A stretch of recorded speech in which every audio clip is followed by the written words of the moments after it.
Good morning. This is your girl Nichelle from Healing Out Loud. Got another podcast for you. Thought this one was interesting as well. As you know, I'll be reading from my paper. Good morning. Starting over after domestic violence. This is a big step for you. Breathtaking. Thinking mode, always. Leaving an abusive relationship can often describe as the end of a painful chapter. Agreed. But for many survivors, it is also the beginning of a new and unfamiliar journey, starting over. Everything seems unfamiliar. Nothing seems common to you, familiar. Right track. Starting over can feel overwhelming. There may be fear, uncertainty, financial challenges, loneliness, and emotional wounds that are still healing. So you have to guard yourself. Saying that you're sensitive is in a right way perspective for you right now, but in a negative way when they say it, oh, you sensitive. No, I'm sensitive because you beat my behind. But sensitive is different.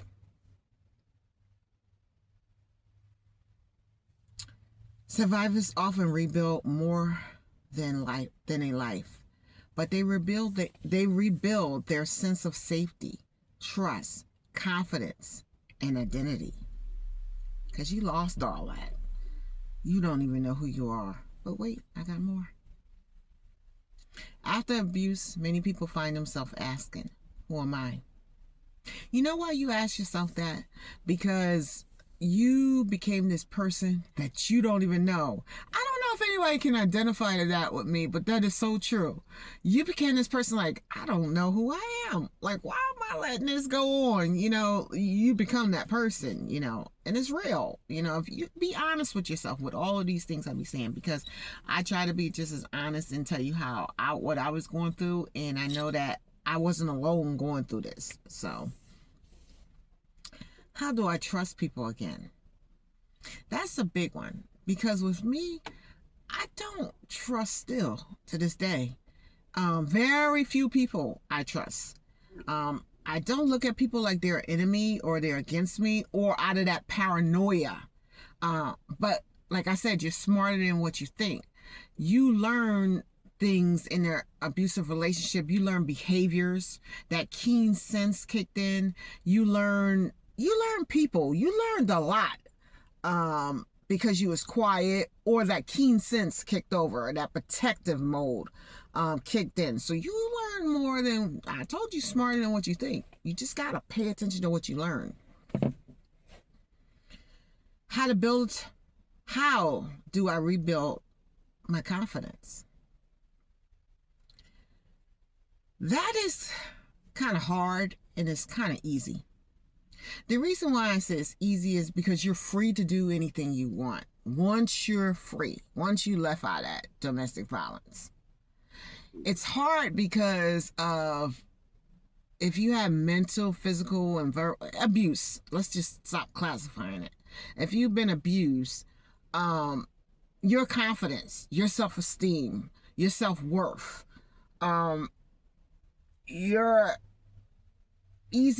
you're more prone to fall into a pity party than you are anything. I gotta start the car because it's hot in here and I need the air on. So you're more easy to fall into a pity party, but that's not the issue. The issue is to build on positivity, build on the new things. That everything seems unfamiliar, but build on the new things that's going to happen for you. What makes you happy at the time. It's just a little bit of self-gratification, and it's little tiny steps that help you. It's little things. Some people hide in the show, which I did. I had my aunt at the time, so it was easy. My aunt was the mouthpiece, and only so much was going to get said, only so much was going to get done. And I needed that at the time because I always been mouthy. and bold. And I lost that. I lost my way of thinking like it's Nikki's way. You know, when I walk in the room, I own the room or whatever the case was. That was beating the mess out of me. My confidence. My what I was built up off of. It was beating the mess out of me. It was gone. I didn't know who I was anymore. If that helps answer the question. Or roundabout. Can I ever feel safe and happy again? To this day, I don't feel safe ever. I don't know if I'll ever feel safe. If I meet Mr. Right and I know that feeling, yeah, probably. But I still go different roads. I still look for red flags when I meet men. When I do meet them, I don't really care to. I'm not in a rush.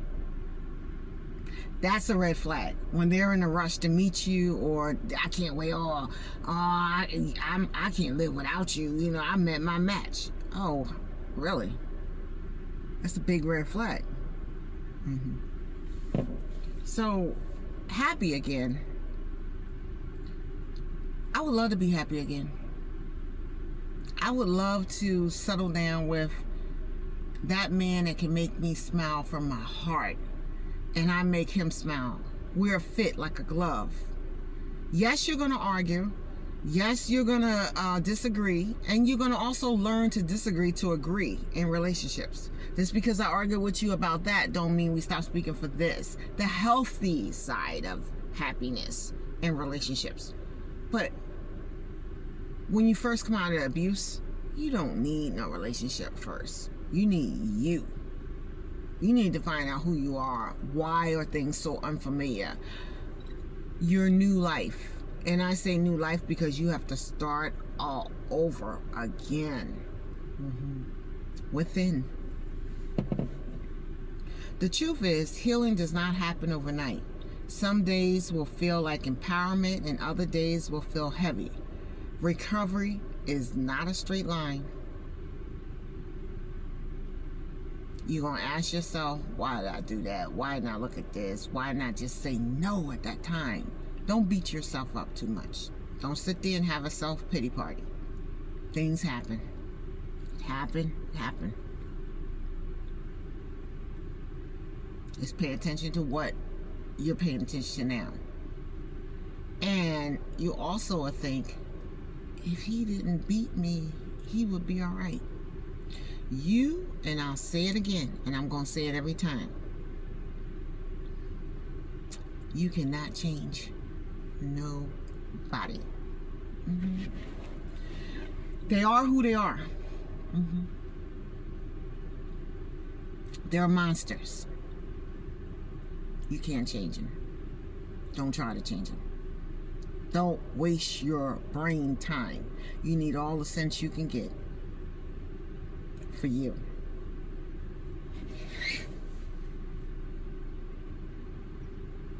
Starting over may mean finding a safe place to live,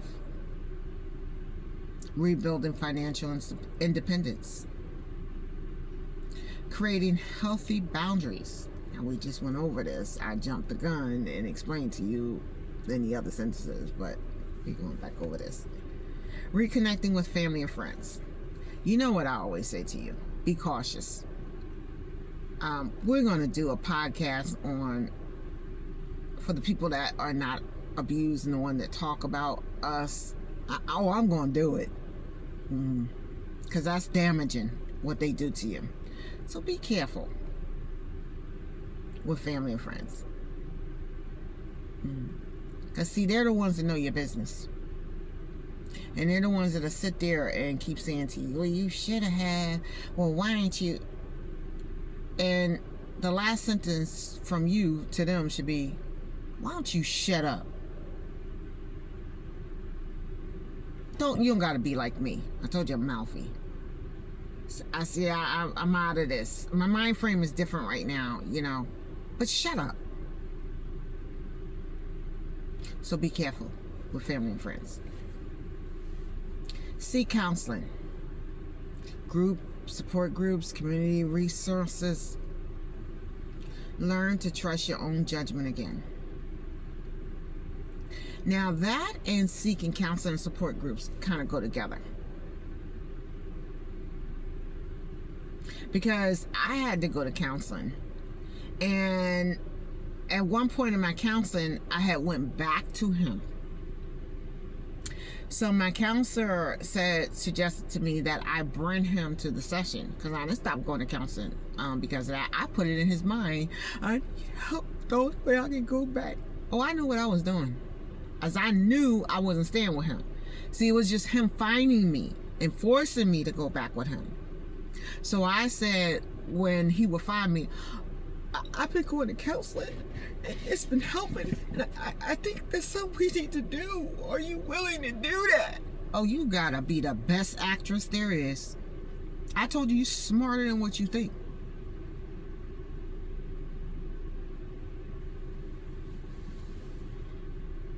One of the hardest parts of starting over is grieving. Just like a death. You grieving that old nasty relationship. Shake it off. You know, in church, when the Holy Spirit come and they say, shake it off, shake off. Oh, you're gonna grieve that. Get it out of you. Get it out of you. It's poison. Whether it's a man or woman, whoever your abuser is, get it out of you. Survivors are not only grieving what happened, they are often grieving what they hope the relationship would be or become. You can't change a person that told you. It is possible to miss someone and still know that leaving was the right decision. You can love them all you want. Leave them. You can dream, right? You can go to sleep and dream. Dream of what you wanted with them. Because you know, all dreams don't come true. They're just a dream. But don't go back near him, trying to live your dream into a reality. That's important. Because you're going to get hurt. You might not survive. One of those times you go back, you might not survive. You might get beaten so bad that you are physically impaired. I had eye surgery. And I say no more. You see why I'm sitting like this? My back.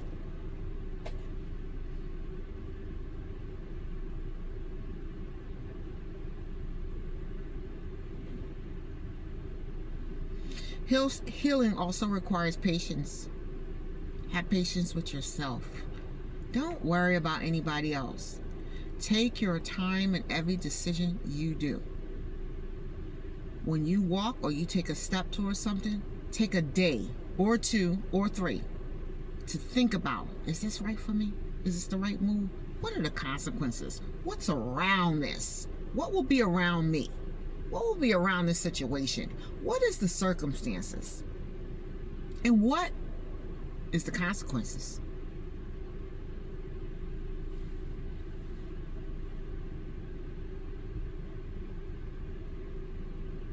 Many survivors are accustomed to putting everyone else's needs before their own. Starting over means learning what you need matters too. Let me tell you how I kind of dealt with this a little, and this habit always been with me. From serving him like he wanted to be king and cleaning the house and cleaning this. When I would go to functions when I first left him, I find myself getting up serving people. When whoever function it was, I would get up and serve people. I would get up and clean, shut stuff down, set stuff up for them. But that was part of my behavior of grieving. I still do it because I always believe in being helpful.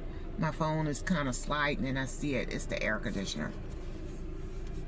I find myself still doing that behavior because I always had the spirit of helps. But I never realized how it also applied to me grieving and healing. And let me fix this because this looks like it wants to fall. And we're almost done, so I won't cut it off. All right. There are tenderest courage in choosing yourself after years of being told you were not enough. Every small step counts. So anything you do to improve yourself, encourage yourself, it warrants the value of you. All right, we're almost done. Open a new bank account. Attend a support meeting. Apply for a new job. Setting a boundary. Say no without guilt. Because you wasn't allowed to say no. That's a big one. Choose peace over chaos. These may seem like small victories, but they're powerful signs of growth and recovery. Now, my key message, as always, is starting over is not a sign that you failed. It proves that you had enough courage to choose a healthy future.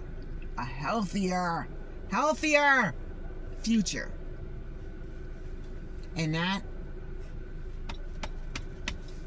pat yourself on the back. Man or woman, whoever's being abused. You chose this. You want peace. You don't want all that chaotic scene. Now, my closing reflections. There may be days when the road ahead seems uncertain. There may be moments when you question whether you're strong enough. You're going to go through this. You really are. I'm telling you, I always tell you the truth and what you're going to go through. Because it's people that went through worse than me. I know that. So I don't sit here and say, oh, nobody been through it more than me. I'm not going to lie to you. But I've been through some mess. And some pain. I don't know why. I'm Nikki. But I don't know Nichelle. But remember this. You survive what was meant to break you. You ever heard them saying, what don't kill you, made you? Smarter than what you think. You got out of it. Another pat on the back. You are not starting from scratch. You're already foundated. You already got roots and grounds. Like the boots on the ground, that song. You already got your boots on the ground. You've been had them. You're starting from experience, wisdom, and strength. Remember I just told you? You learn so much how you trust people. You already learn people's actions, their movements, if it's real. That keen sense. I don't know if anybody know what I'm talking about, but this, when you're being abused, you're so keen and alert to bad behavior and chaotic. You know when something's getting ready. It kicks in. It's instant. That's why I keep telling you, you're smart. You're very intelligent. You don't give yourself credit for this because y'all know that's really been abused. You know what I'm talking about. Mm-hmm. Every step forward, no matter how small, is a victory. Always believe that. Always believing you are a living sacrifice. God got your back. All right, as always, I have a question. If you ever had to start over after a difficult relationship, what was the first step that helped you begin rebuilding your life? If you ain't never answered any of my questions or never put anything in that comment, please answer that. I am trying to really understand that for me. Because when I thought about it, I was like, ooh. Do you even got an answer? And I'll read it again. Please. If you ever had to start over after a difficult relationship, what was the first step that helped you begin rebuilding your life?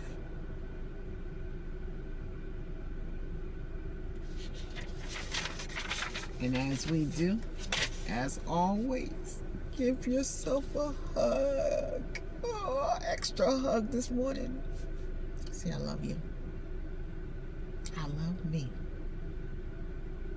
You smart, you beautiful, and you important.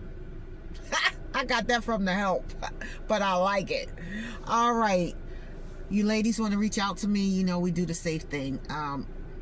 Might go through a little nonsense with trying to contact each other. That's just for safe reasons and creates a paper trail. We're going to do a podcast on paper trails, how to keep yourself safe.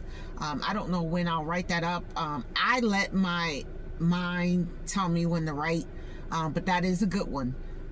So reach out to me, because I have some things that's still going on with me, and I know you guys have a lot of questions. All right, be safe. Happy Father's Day.